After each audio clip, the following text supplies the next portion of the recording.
That's what I recommend. I think don't take it as offense, and you don't need to unfriend anybody. You don't need to say, I'm not speaking to you anymore. But just consciously decide, I'm going to spend a lot less time with people who are not quite at the level that I want to reach right now. And I'm going to spend a lot more time finding and hang around with people who are probably achieving something that I want to achieve.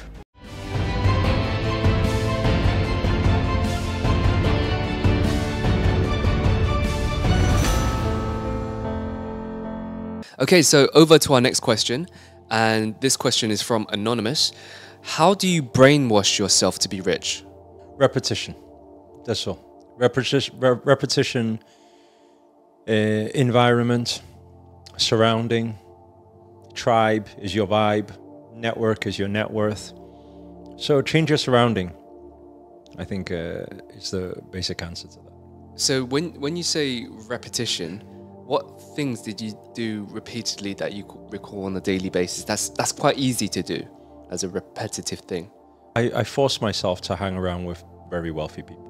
And at first it didn't feel that good because I felt broke next to them all the time, you know. And there was a lot of things they could afford to do and places they could afford to go, which I was needing to swipe my credit cards to be able to keep up with it, you know. So I think that's something that I chose to do. And another thing, on the other side of the spectrum, I made a conscious decision to stop hanging around with not wealthy people. Now that might sound a little bit like discrimination. I remember when in my first business, I partnered up with an old guy from China. I think he probably about 60 plus years old at the time or something like that. I was only like in my early 20s. And we partnered up and opened a restaurant together. I remember one night after our restaurant closed, I went partying and after partying, because all the clubs closed, I had my own venue, obviously, so we all went back and partied back at the restaurant as well. The next morning, I would come in late and probably still a little bit, you know, yeah. And my business partner at the time, he's seen me, and he said, "Can we have a chat?" Okay. And sat down and he just said, you know, I know your personal life is none of my business, but you know, just take it from my experience or what, but I think you should stop hanging around with those people. I took it really offensively because I was like, what are you talking about, those people? Because what he said was, he said, look, you're in business, you're successful. They're just still students, you know? But I took it differently. I was like, are you telling me I should not be friends with my friends that I've known for such a long time, that are my brothers? And I should stop hanging around with them just because I'm supposed to be rich and wealthy now and I'm supposed to be successful. I'm a business person. But I think I took it as offense because I thought it meant unfriending these people and saying that I'm too cool for you guys, you know? When what he was trying to say in that moment was more, which I only knew many years later, that it's not to do with your friends, it's not to do with who you like or who you hate. It's to say that if you have a goal to be very successful, spend more time with successful people. Meaning, don't need to change your friends, but you can change your peer group, the people you hang around with, the time you spend with people. So that's what I recommend. I think don't take it as offense, and you don't need to unfriend anybody. You don't need to say, I'm not speaking to you anymore. But just consciously decide, I'm going to spend a lot less time with people who are not quite at the level that I want to reach right now. And I'm going to spend a lot more time finding and hang around with people who are probably achieving something that I want to achieve. And if you can do that, you will naturally be brainwashed, because all our results are a product of our nature and nurture. I mean, our nature, how we come onto this planet, we don't get a choice what cards we got dealt. But our nurturing, we got a choice every single day. What we are nurtured by, and you know, what our mind consumes every day. So I think that's the number one thing. How would you say you nurtured those relationships, or even manifested those relationships in the first place? Because you know, wealthy people, successful successful people tend to keep their peer groups very, very, I guess, secure because it's valuable. Yeah, I think. I mean, I think everything in life is an exchange of energy. So, I mean, you need to know what they are into. If you give what other people want, then you can get what you want. It's like that. It's like that in a job. You want whatever job you want, then give the boss what the boss wants from you. It's like that in a relationship. You can keep your other half happy, then they will be happy and they want to stay with you. It's the same, you know. So I think back then when I met these guys, I knew they just liked they like partying, so I party with them, and it was very strange because I didn't really like partying that much, but I had a goal. I wanted. A lot of them were doing import-export deals then, and I was stuck in a restaurant business that I didn't even enjoy. So I used to try and hang around and listen to what are these things? What steel recycling, copper recycling? Oh my God, you just closed how many millions of dollars just last night or last week? You flew out to China and closed another few million, and I'm like, man, I slave away every single day, and I don't even have 1 million. I can't even put 100K in my account. Never mind, you know. So I'm like, how are you guys doing this so easily? So, you know, so I got fascinated by that, and would I say, yeah, I say I did enjoy their company, but was there times where I didn't feel like doing, like, to me it was a bit like it was like going to the gym to me. That's what it was, like brain gym, you know. That's what it felt like to me. Could I say that I enjoyed every moment and I really wanted to go out every single night? No, not really. And it was a lot of the time it was outside of my comfort zone. I mean, if you think of it like this, I mean, I think I briefly shared this the other day as well. Like, even the girls that we would meet, they're rocking up in their baby blue Lamborghinis and stuff like that. Like, if I didn't feel much of a, like, you know, I felt like it was uncomfortable, you know. But I knew that's I wanted a wealthy life from my early 20s. And it's quite interesting because my dad reminded me just the other day, actually. He said, can you remember, and it was his uncle that used to work in his restaurant. Can you remember when you were 19 and then you came to help at the restaurant and you told this uncle that one day you're going to drive a Ferrari? I said that. He said, yeah, you don't remember? I said, no. He said, you can't remember? He said, one day, you just stood there, and I was stood there, and then uncle said to me, because my uncle had said to my dad that, like, who does he think he is, type of thing, you know? Why is he saying he's going to drive a Ferrari one day? Like, young kids should not speak that way, or something like that, you know? Basically, it was a bit like, you know, be humble type of thing. And I thought, was I ever like that? I'd just go out telling people I'm going to drive a Lamborghini in the future. And he says, yeah, watch, I will. I definitely will. So I couldn't remember it. But then my dad said, I think it was last week we were having a conversation, and he said, and it's quite funny, isn't it? Because you bought your Aston Martin when you were 24. You got your Bentley when you were 24, 25. You drive a Lamborghini when you're 26 or something. And he says, isn't it funny how these things happen? I was like, yeah, but I guess I made a conscious decision, you know, that I want to be rich, and so to me it was it was like going to the gym. It was uncomfortable a lot of the times, especially when my friends used to fly business class out to different places, and when they go trips to China, they find business class, and only I knew that I was hurting inside because I'm swiping my credit card and I'm like, oh my God, I'm in how much debt now, you know? I would be repaying the business class flight over the next 3 months, you know, just so that I could sit next to them. So, you know, but I never told them I didn't have the money, you know. I just like, I guess it's a bit like fake it till you make it. And I guess that's the law of attraction as well, because we have to really feel that. And I guess because I was I was partying with them and buying these $1,000 champagne bottles, and in some ways I was tapping into that vibrational frequency. You know, I was forced into it, and but it's quite strange because that period wasn't that long. It was about 5 months. From meeting all these new friends to closing my first $15 million deal was 5 months. It was it's unbelievable, because before that I didn't even have 100K to my name. Wow.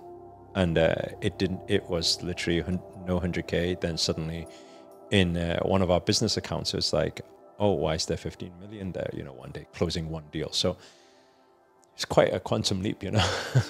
Yeah. Wow. In such a absolutely short amount of time, it just goes to show that how things can change very dramatically. I don't think that made me rich though. Yeah. In fact, that made me fall into depression because I didn't know how to handle the money, you know. But and also I didn't know how to manage money. I mean, I was a bit like a one-hit wonder jackpot winner at that time. Yeah. So, I mean, I think people would think, how on earth could you even get rid of $15 million? But somehow it disappeared very quickly. You know? Did you have a financial goal before that? Because I know some people... I went to an event in London one time, and they said, write your financial goal.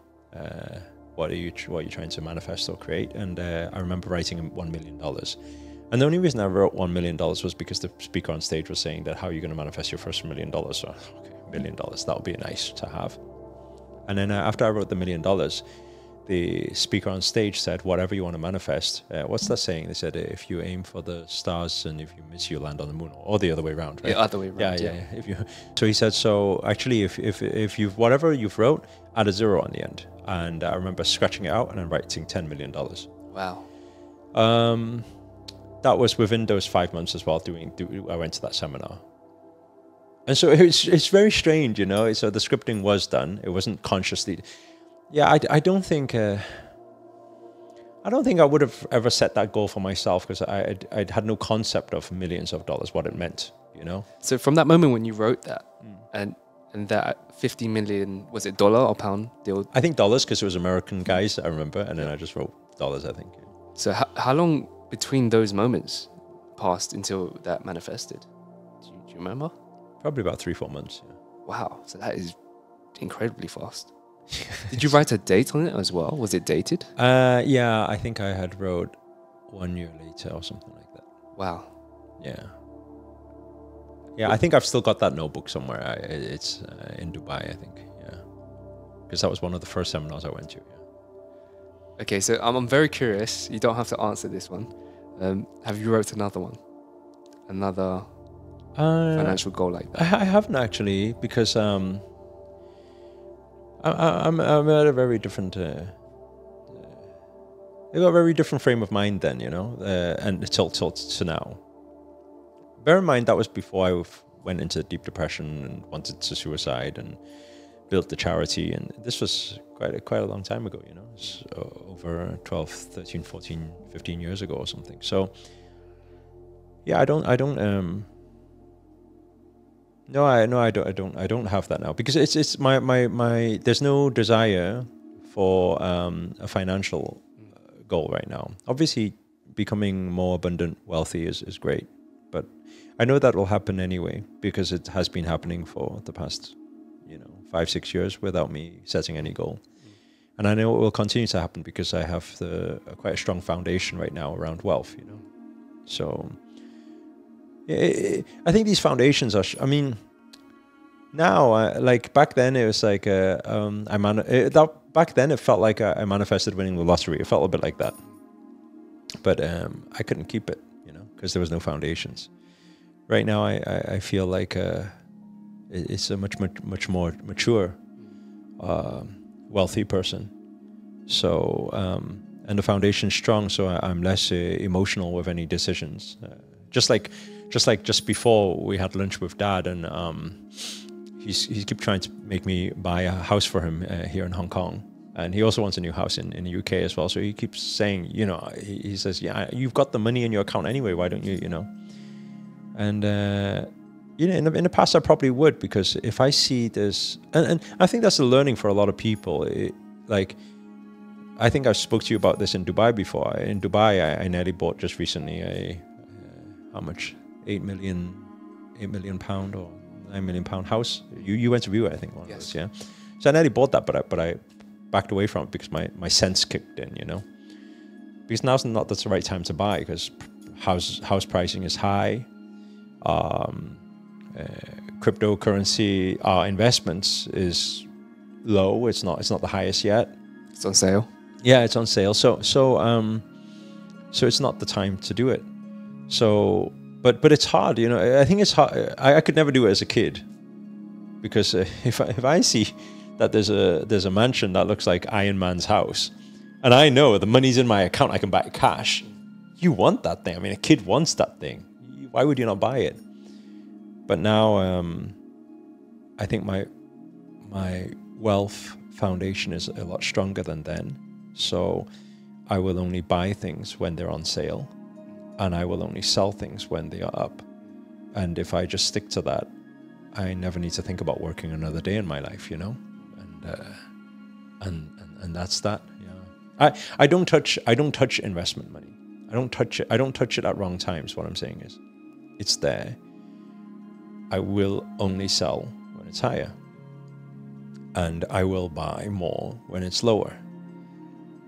And it doesn't matter if today I was, boom, like in whatever big problem, catastrophe happens, I will find a way to solve that problem without touching my investment. And I always have done like that. Yeah. So back to the core of the question, which is how to brainwash oneself to be rich. Thinking about the keyword rich, and you mentioned that you had a phase before being rich, then a phase where you went into depression because of becoming rich. With the word rich, how did you think you felt about the word rich back then compared to now? What does it mean to you now to be rich versus back then to be rich? Actually, I mean, again, I think these are just play on words. I mean, so now I think rich, I think probably what the most people think is just money. Have a lot of money, then you're rich. So, yeah, I feel I'm rich, and in that sense. So I think like even wealth is a bit confusing sometimes, but now we can refer to as true wealth, or maybe just freedom. Really, freedom is more important than money, you know. But freedom also requires money. You know, if you have enough money that you don't need to worry about anything and you can do anything you want, then you're free. I think freedom is the importance, you know. So back then, I was rich. I had money, and I would spend a lot of money, but I had no freedom, and I had no sense of purpose, and there was no greater cause. So what can you do when there's no greater cause? You can only spend the money on material things that you think may make you happy. But after some time, you know, you realize that you can only wear so many watches, you can only drive so many cars, you can only, back then I'd buy a lot of guitars, you can only play so many guitars, and you just, after some time, you're like, do I need to really buy another watch or buy another car or buy another house to be happy? And then that big question comes in, you know. But I think that comes with time and maybe a few disasters and a few wrong thinking and a bit of greed, and then you realize there's something greater. And quite interestingly, I think my desire for money used to be more then, but my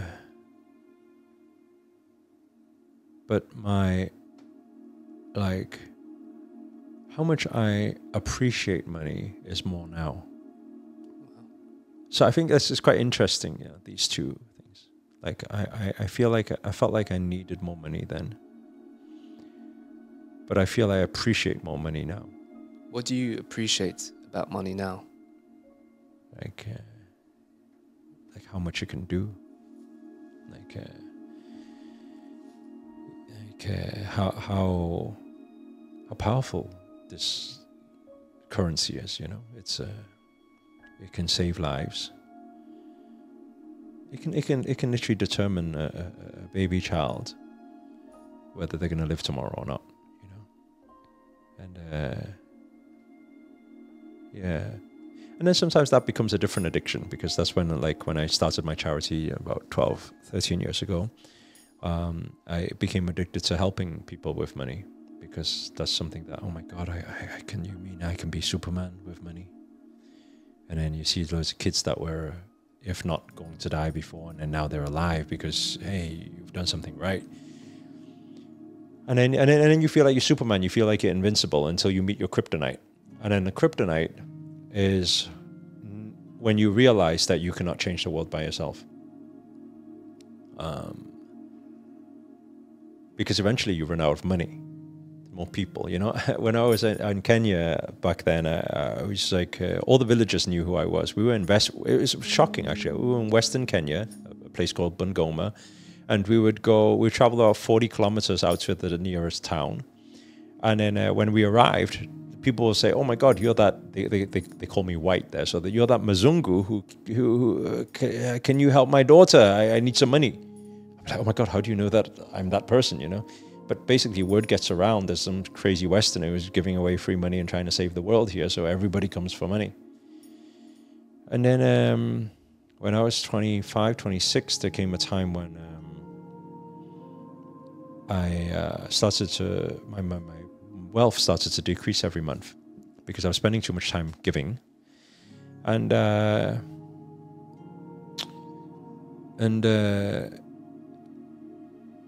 my team back then in the UK said to me, "You need to stop doing this. You need to focus back on work, because otherwise we're not going to last the next few months if you keep just giving all your money away in Kenya, and you can't help them all," is what they said to me.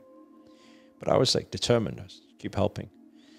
So more kids came in. We took 450 kids in our own compound. That was at our peak. And I was helping a lot of other people outside as well. And it came one day where I had financial problems with some other business, and this all kicked off at the same time. And my team says, "You got to stop it now." So that was the same day that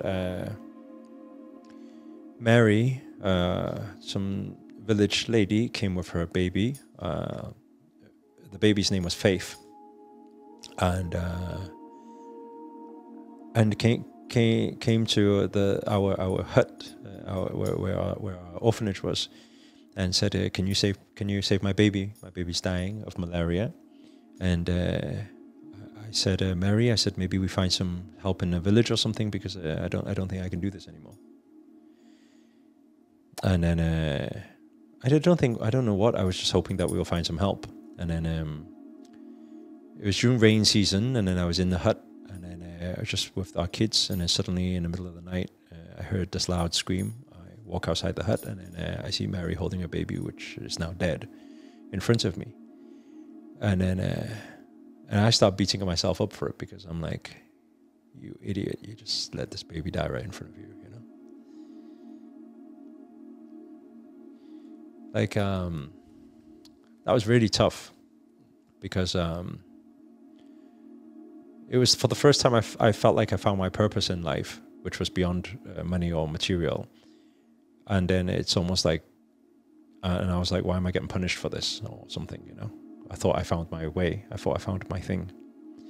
And then I started beating myself up, because I started asking, I said, you idiot, who do you think you are? You think you're some sort of superhero? You just let this 9-month-old baby just die right in front of your very eyes, and they didn't even need that much money. You could have saved. You could have saved her. Yeah, so that went on, and then that started my spiritual journey, because I went to, actually, it's interesting, you're from Vietnam. I went to Vietnam the trip after, and there was a temple I stayed in for many nights, and I spoke to this one particular monk I spent a lot of time with, and I asked him, I said, "What's the purpose of life?" Yeah. And that got me onto a whole spiritual journey, which you know, it's what put me back onto track. Yeah, because otherwise I would have been lost in a different way. You know, it's interesting. So now you say what is wealth or what is richest to me. I think having a sense of purpose is very important. Being able to have a purpose that is beyond yourself is very important, and being able to have freedom is very important. So, yeah, I think a wealthy person is a happy person. You know, that was an incredible story. It's the first time I've personally heard of it, and you know, rest in peace that baby child, because she inspired great light in you. And if you enjoyed this video, please drop us a like. It's positive karma, is to give everyone out there belief in abundance in spirit.